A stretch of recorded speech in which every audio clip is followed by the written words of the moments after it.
Thank you for listening to Borrego Valley Community Radio. Radio by the community, for the community. Hello, this is DJ MJ, and you're listening to Winery Wednesdays. And I am here at Hawk Watch Winery, and I have the lovely Alyssa in front of me. And Alyssa, I wanted to find out, before I ask you about the winery, there's something interesting happening at Hawk Watch Winery right now, isn't there? Yes, actually. So Hawk Watch Winery has been up for sale, and my fiance and I have decided that we're ready to take the next chapter and go ahead and look into purchasing it. So I'm very excited about that. I've also become the assistant winemaker here under Mike's leadership, and I'm really looking forward to what it becomes. And let me just tell you, she has a knack for making some fabulous wines. As most of you know, DJ MJ is not a huge wine drinker. I'm not an alcohol drinker in general, but I enjoyed the wine that she gave me the sample a few weeks ago, yes? Yeah. It was really tasty. So since we know that that's coming on, and we'll talk a little bit more about that transition later, but how long has Hawk Watch Winery been around, Alyssa? Oh, goodness. Okay. So the property of Hawk Watch Winery was purchased in 2002. Okay. This property was just a piece of land. Bunch of sagebrush, bunch of chaparral on it. Nothing was cleared out. So Mike and Lisa actually went ahead and had a old yellow tractor. I believe it was a Ford. And he worked day and day just clearing out a nice spot to actually put up the building itself, the winery building, before anything was put in the ground. And then he actually went ahead and planted the first few rows of Syrah. So Syrah was the very first grape varietal that was ever grown here. And okay. Has expanded since then. But it wasn't until 2005 that they actually created the first varietal of wine, which was in fact the Syrah. And then the actual winery opened up in 2008 for the tasting room, which was a very open, vast building with just a few barrels of Syrah and a tiny little tasting room. Oh, wow. Yeah. So it was nothing like what I've seen now. No, gosh, it has definitely grown since then. Yeah. But that's usually how those things happen, right? They start off from nothing and then build it up and then change it, and it has its own evolution happening. Exactly. Still keeps that mom and pop feel. It really does. But it does. We have definitely expanded far, far more than when it started out as. That's pretty fabulous. So, Hawk Watch Winery. I mean, I'm going to guess that it has something to do with hawks, but how did they come up with the name? So it's actually a funny story. In 1995, Mike and Lisa were actually looking at a bottle of wine from Callaway in Temecula, Callaway Winery. Mm-hmm. And they noticed a silhouette of a hawk sitting on a post, right? So like, oh man, if we ever have a winery one day, we're going to name it Hawk Watch, right? It walks to the hawks. In fact, we even have in the vineyards now, we still have the Hawk Watch posts up there. But it all started from a label that they saw, not even thinking about purchasing a winery, and then 7 years later, here we are, So one of those random conversations. Completely one of those little things of Hawk Watch, that would be a really nice winery name. And here we are. Next thing you know. We are Hawk Watch Winery. I love it. That is so great. So how long have you been here at this winery? Oh, goodness. Have you been at other wineries before, Hawk Watch? Like working for them or just in general? Either or. I have never worked at another winery. Okay. I learned everything here. I actually came in when I was 21, came in for a wine tasting flight, and Mike was astounded by me not really knowing wine, but being able to pick up flavor and palate and style and say what I did like and why I didn't like some of them. And I got a job on the spot to work the next day. So I came in at a time, that was about 3 years ago, around this time too. So I came in the very first time I ever came to taste the wine here, got the job, but that was also around harvest time, which is, as we all know for wineries, very, very busy. Seriously busy. Time of the year. Yes, Absolutely. it is. So I kind of came in this perfect timing. But I started off as the tasting room manager. and just kind of running the bar and, learning how to pour wine, the different styles of wine. And during that time, Mike was starting harvest. And, of course, me just being curious, I'm like, what are you adding? What is this bucket of stuff? Literally stuff. I didn't know what it was. It was just liquid and it had, mix it in. I'm like, what is it? And so he explained to me what it was. And, you need to add nutrients to your wine when you're making it. And I just kind of kept asking questions and enjoying it, and enjoying learning just from such a blank mind of why we're adding this, what it does, what's important about it. And then, sure as heck, he gave me the opportunity to make my own barrel of wine that year, which was a total... Your first year? My first year, yeah. Just jumped right in. Not even first year, Doesn't matter of months 3 then? months, maybe. Wow. Yeah, 3 months. He was like, hey, I'm going to give you a barrel worth of wine, crush it, add the yeast, add the nutrients, do it however you want from what I've taught you in these 3 months, and let's see how it turns out. And I gotta say, it turned out really good. So I'm very excited. Yeah. Okay, so if you're tuning in, I'm here at Hawk Watch Winery and speaking to the lovely Alyssa. And if you didn't hear the beginning part of it, she pretty much jumped right in at the age of 21. I'm not telling her age, she said it herself. And if you're doing the math, she's 24 now. Yes. Turning 24. Turning 24 in July. Yeah. Okay. I'm 7-11. I'm a 7-11 baby. Wow. Right? Can you imagine, I don't know about the rest of you, but being 21 and just jumping into something, I have that type of personality too, where I just pick up things quickly. Wine has never been something that ran across my world. So it hasn't come to that. But to be 21, a few months in, making a barrel, which is about how many? It is ounces? 59 gallons. 59 gallons, people. 59 gallons that she made within a few months of just coming in, having a good knack, a natural skill, a natural gift to just know what to do and follow instructions so very well that she was already making her first barrel. That's amazing. That just blows my mind because you're just 23 now then. 23 and 23, turning 24. A few more months. Going in literally in a couple months. I'll be on with my third year here. That's amazing. That's amazing. So you've told us about how you came about getting the training. Mike himself was guiding you through it. But it doesn't sound like he had to really work hard because you already had a lot of good gifts and you were probably very receptive and paid a lot of attention to absorb all that information. It's something that, exactly like you said, you don't go through, you graduate high school, right? And then people go to college. You're expected to be a doctor, an engineer, a nurse. There's so many options. And winemaking was not one of those options that I had even thought about, to be honest. I didn't even think it was, a thing that people did. True. And so being able to jump right into that, I was eager. I'm at the time in my life that I wanted to find a career, and I was so lost on which path I wanted to take. And so when I came here and started working here and then stayed that couple months, I'm like, oh my gosh, this is my thing. This is my career. And I was just eager to do it, So, Alyssa, when I met you, how long have you been here? Because that was a couple of years ago? Yeah. I was 24? 2024? I believe so. Maybe. Yeah, I think so. This will be the third year. Yeah. I was, let's see here. It was just after my birthday, so I want to say I started in August, and then did the harvest there. For example, this upcoming harvest will actually be my fourth harvest, technically. And if you were here with me and you're looking out at the winery, the vines, people, there's a little bit of growth on them. But they look like sticks that are dead, honestly. That's what they look like when they're dormant.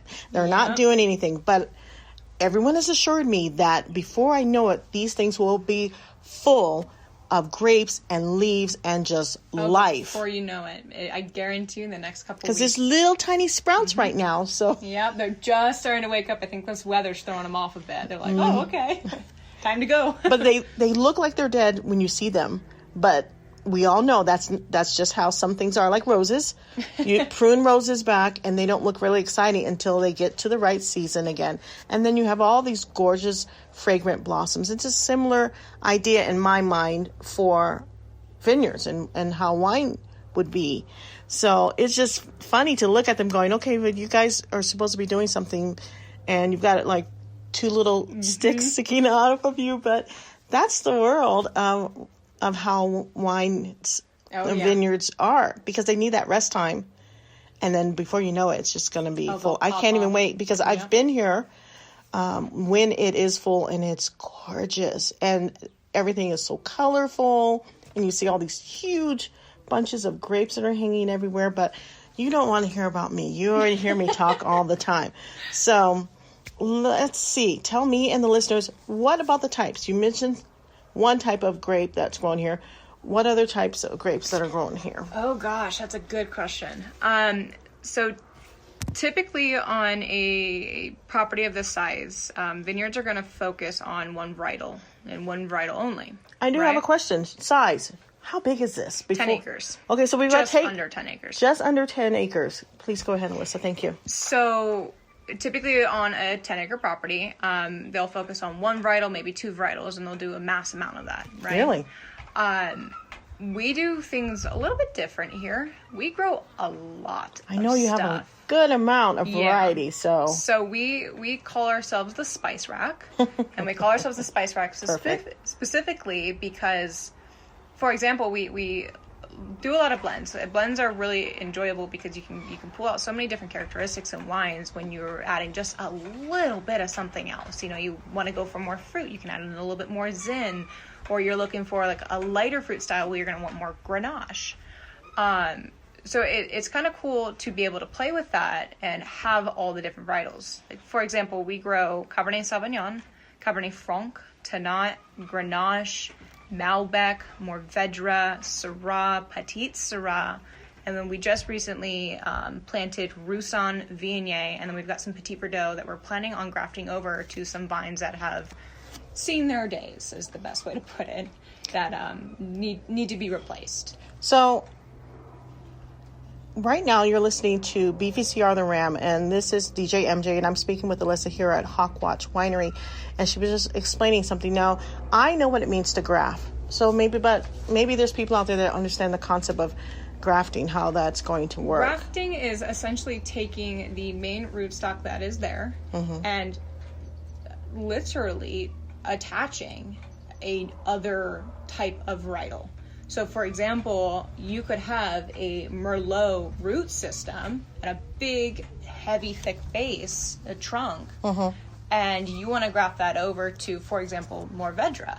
They literally will cut it just perfectly, graft it onto that main base so that you don't have to regrow that entire So they have to stick part of it into the original plant. Correct. And then that'll support it, and now you have the whole root system.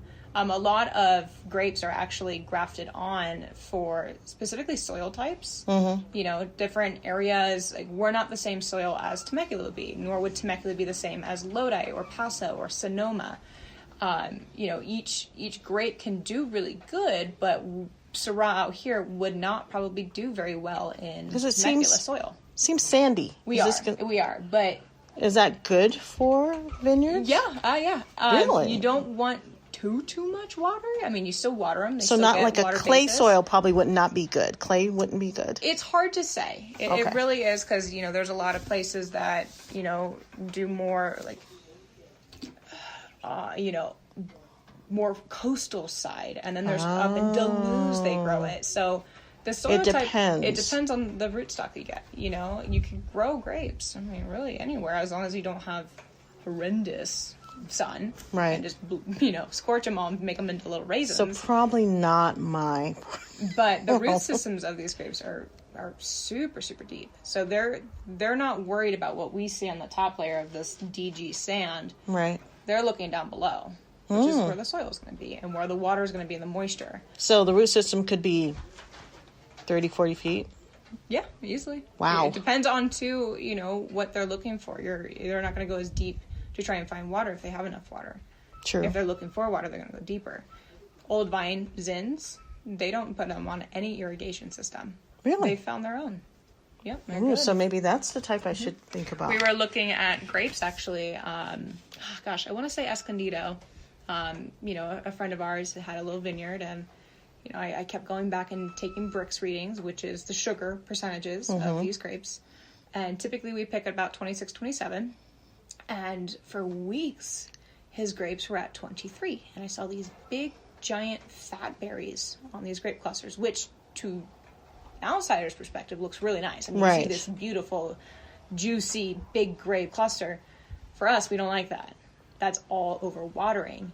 So that flavor is not going to be as concentrated. That's why when I was here a couple of years ago, the grapes are tiny. Tiny little guys. Yeah, because that's concentrated flavor. Right? The bigger it is, the more water retention. So I kept going back, and it's 23.5. I'm like, what is going on, right? And it's hot, The grapes are going to ripen in the heat. They're going to stick and go slow when it's cooler weather. When it's hot, warm summertime, they're going to ripen up a lot quicker. And it's hotter. It's probably 96 there. They're not moving. And so we actually had him turn off the irrigation system to it. And sure as heck, under his property, he had a massive water reservoir. And all those vines had tapped into that reservoir. So they didn't need that extra. They didn't need the extra water, Exactly. and that's why they were too large. Too large. They already found the water, and you're now overwatering them. Yeah. But they were still absorbing it just because they were. That's what they're going to do. But the Brix aren't going to go up. Oh. They're going to stay or they're going to drop. Have you been back to see if it's changed? How long would it take to adjust? Do grapes balance themselves out once that extra watering? They typically can, but you're still going to get that concentrated or that lack of concentration. So maybe next year his will be better. Correct. Because now that he knows not to overwater he might not even have to water them at all. It just kind of depends. It's fantastic. Exactly. I know that saves a lot of money on his side there, but you just got to watch the vines. I mean, the vines are going to tell you how they feel. If they're thirsty, they'll tell you the leaves start to droop. If you're overwatered, you're going to see that on the clusters of this, big chunky ones. And you'll see if the clusters are, super, super tiny and starting to dry out. And you're like, ooh, okay, this needs a little bit more They water. should not look like raisins, but they shouldn't look actually like grapes. Correct. Somewhere in the middle. They shouldn't look like when you go to the grocery store and you buy a pack of grapes. No. Okay. Good to know. Nice and tight. So that was delightful finding out that information. We have more to discuss with Alyssa here at Hawk Watch Winery. You're listening to Winery Wednesdays with MJ here on BVCR The Ram, and I'm at Hawk Watch Winery once again. So after all of that, you've got the wine. How do you choose which wines will be tasted for the day? Because you have a pretty good selection inside. Yeah. We are outside, as you can tell.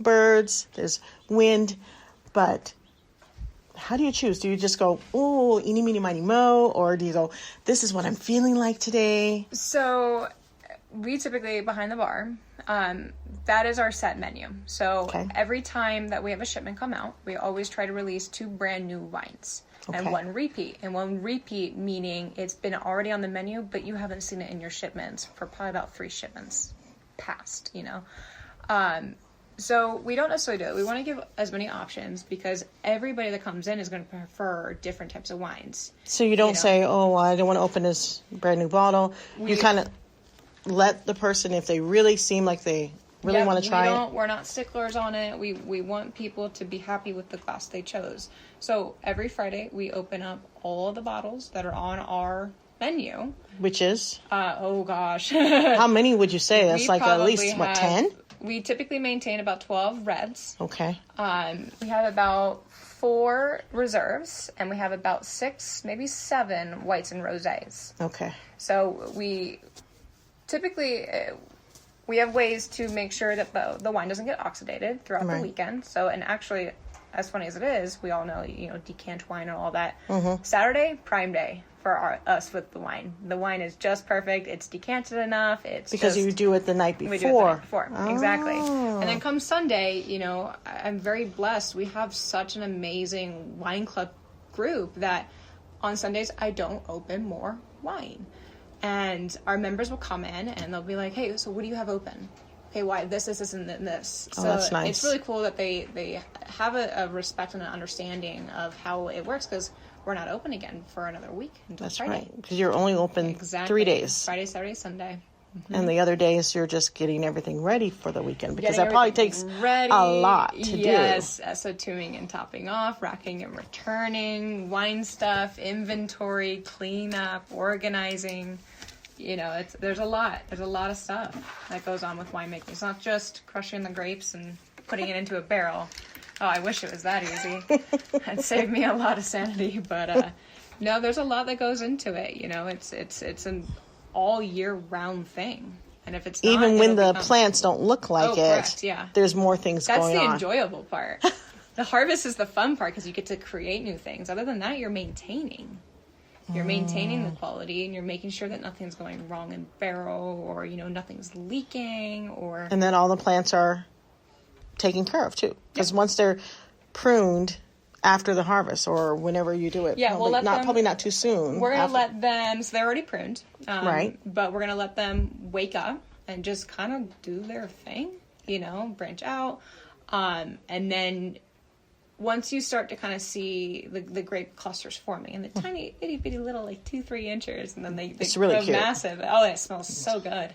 It's the best smell ever.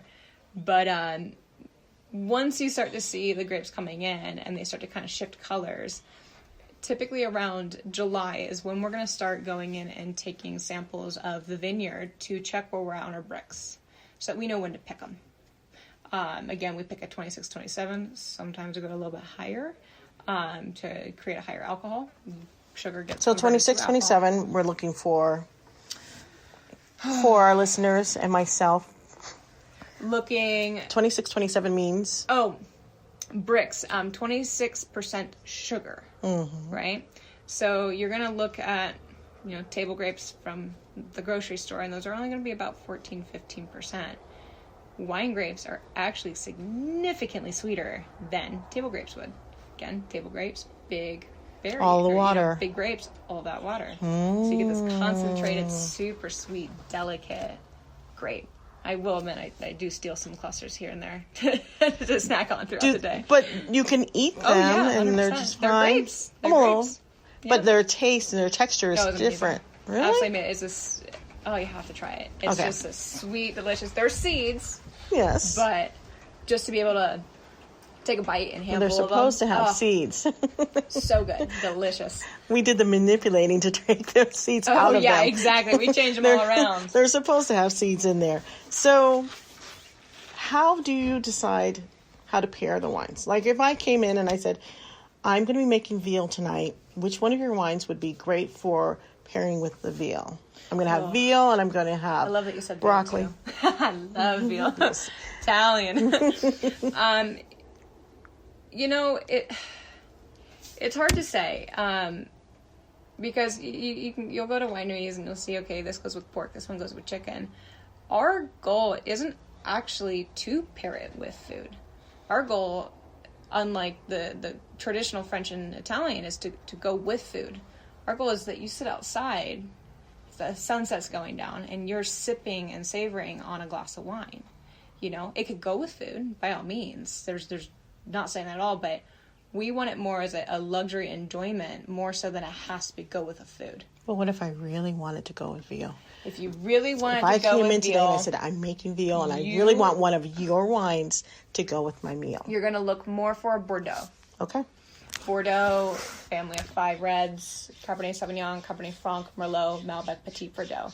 A little bit higher in acid, which is going to cut away from that rich fattiness from the red meat that you're going to find. Mm-hmm.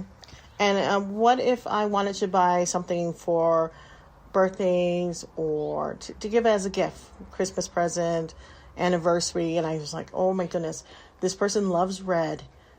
what red would you suggest that I get for my mom or for my dad, or if they were, if they wanted one?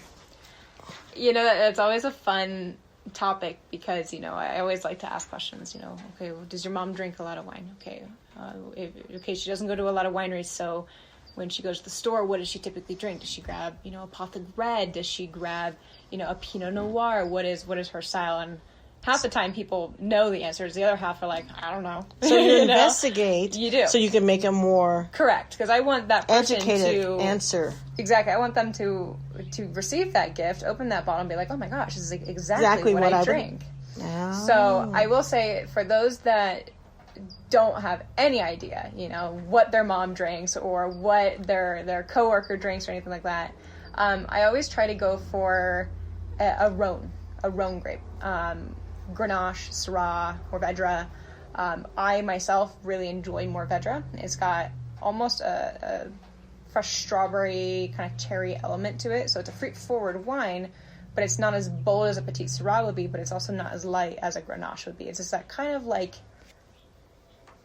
middle of the road good bottle of wine. No one that we've poured to has said like, oh no, this isn't my thing. It's a really good palate starter for people that aren't too familiar with wine yet. Fantastic. That sounds great. So if you need to get wine here at Hawk Watch Winery, can they order online? Do they need to come here? Who are they going to talk to do that? You're going to talk to the one and only me. So you're going to talk to Alyssa. You're going to track Alyssa down. So we do all of our sales inside the tasting room itself. But in order to contact us, if you're looking to purchase wine or you have questions about wine, there is my email, and then the phone number for Hawk Watch Winery is actually my personal phone. So we don't do any outsourcing and storage or anything like that. We keep it all here on this property. If you come and get, good wine. We also do ship. We ship to California, and we do ship to other states just outside of California as well. Okay, so there you go. If you need to order anything, you can come here and order in person, or you can call. Yeah. Right, and I will make sure that number and the winery is also tagged in my Facebook post so that you're able to get a hold of her if you want to order anything from this winery, from Hawk Watch Winery. And you're listening to Winery Wednesdays here on BVCR The Ram. This is DJ MJ, and I'm talking to the lovely Alyssa here at Hawk Watch Winery. And I just found out how I could order some, how I could buy some. I could come here, or I can order it online. I could call her directly.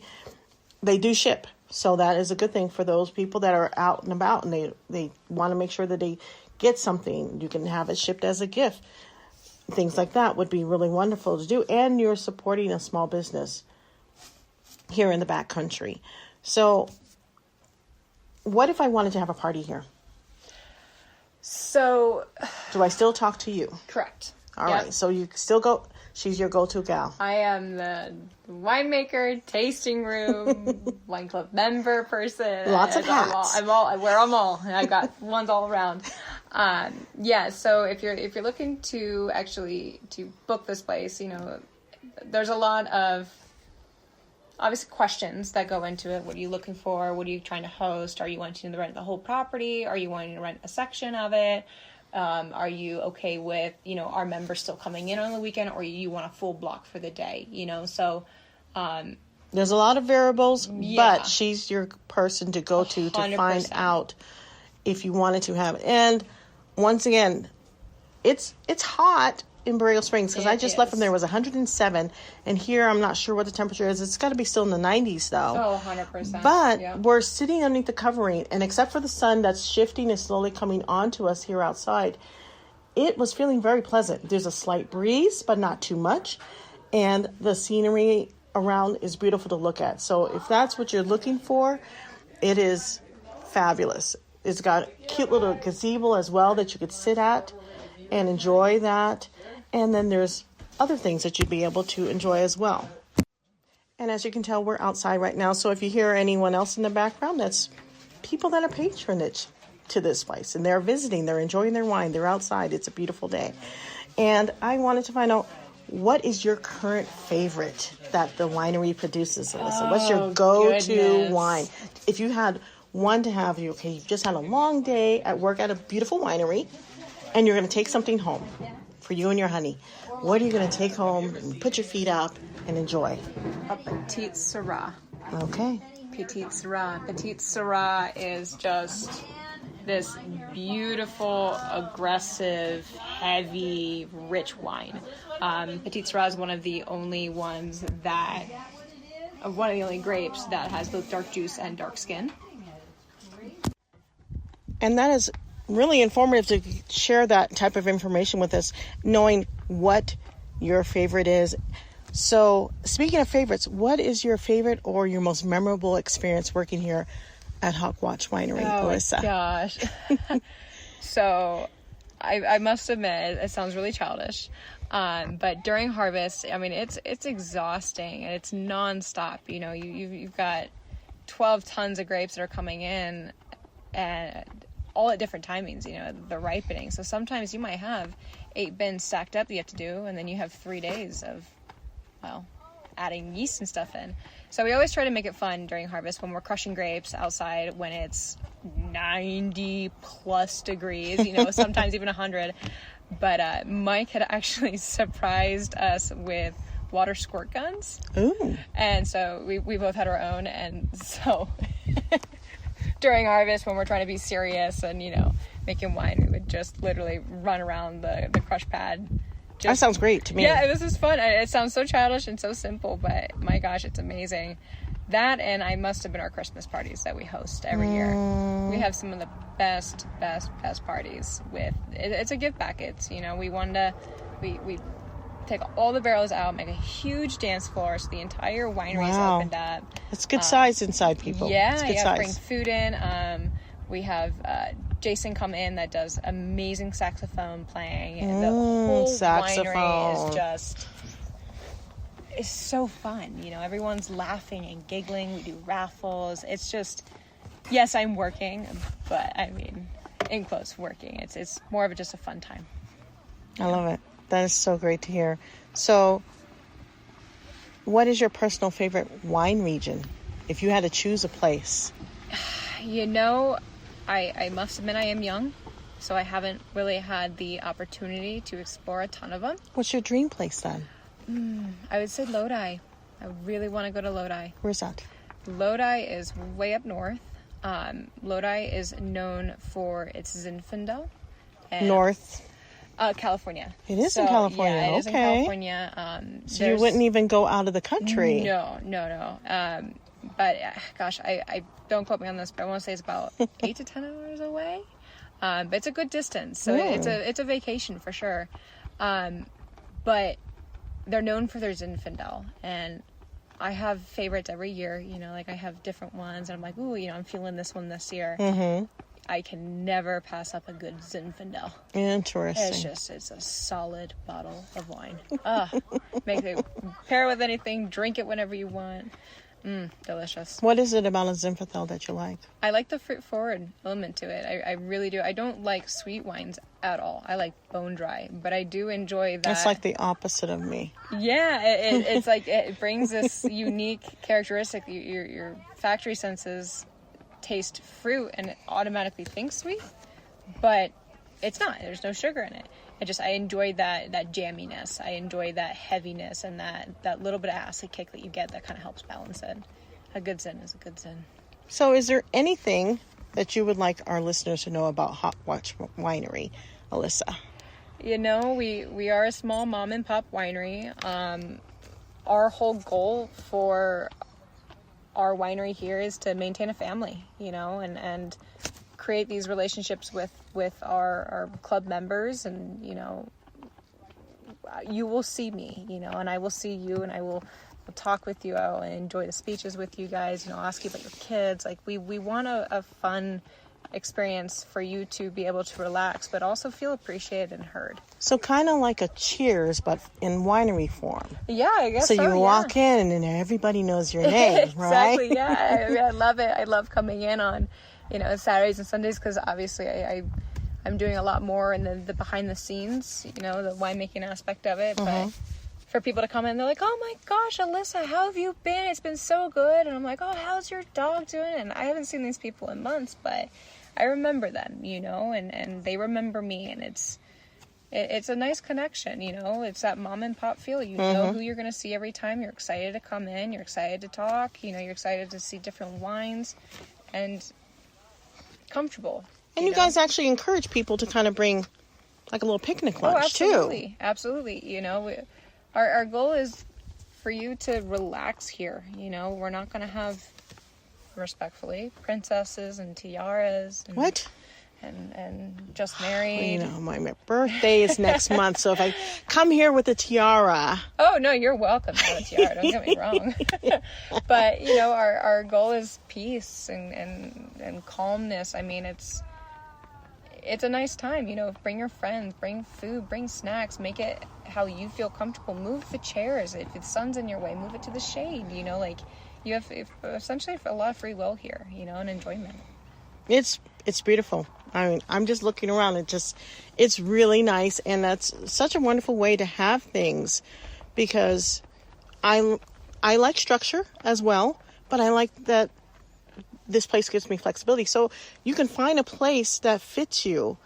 And right now we moved from, as you could hear it earlier, there was a conversation starting.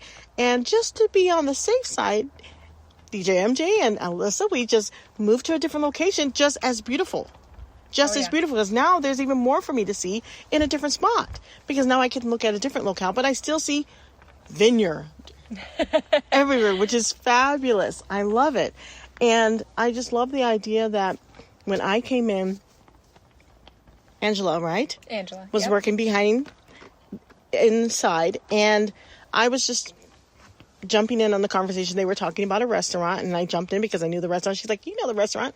And I said, yes, I do. And Mia is a cat. Oh, yes. And Mia and I have a special report. And Angela's like, she came out from napping in the back because she heard your voice. Oh, yes. So you talk about someone knowing your name, the cat and hearing my voice and coming out and going, hey, I remember you. You picked me up and you rocked me back and forth like a baby. And she loved it. And today she was very chatty. So those little things make this place special. It's not just about the wine. It's not just about the vineyard. It's about the people that are here too. The connection. Because without that, it's empty. Yes. And that's one thing that I've noticed as I've been doing Winery Wednesdays, is that every place is about a connection with parts of their community. Everyone connects on a different level, and everyone connects in a different way, but they're all beautiful. And I love coming here to Hawk Watch. It's funny because Mike and my Mike, they're both Mikes. So we have Mikes that are here, and they had a chance to talk, and they connected on their own thing. So Hawk Watch Winery is on the list, people, to come and visit, to come and feel like you're in a winery version of Cheers, where you can get hugs if you're a huggy person like myself, or you could just sit and, like you said, just sit quiet and enjoy the space. Grab a glass, sit down, enjoy the sunset. Nobody's going to bother you, and nobody's going to hassle you. You're not going to be upselling anything. You're up to whatever you want. Just enjoy yourself, enjoy the day, enjoy your time here. Bring yourself a little snack and just sit and relax, enjoy the scenery, enjoy the breeze. And if you get a chance to talk to Alyssa, pick her brain about what you're drinking. Because if anyone's going to be able to break it down, she's going to be able to break it down for you really easily. And Alyssa, I really want to thank you for taking the time out of your busy schedule to speak with me today. And I enjoy coming here. I enjoy being around you and learning. Every time I come, I learn more. I'm glad. The teacher in me just loves to learn. So thank you.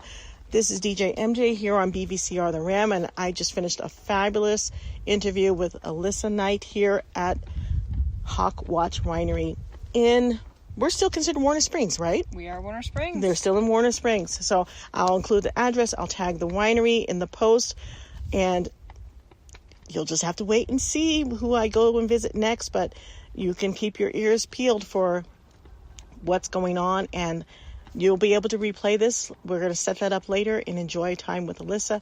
But once again, thank you again for listening to Winery Wednesdays with me, DJ MJ, here on BVCR, The Ram.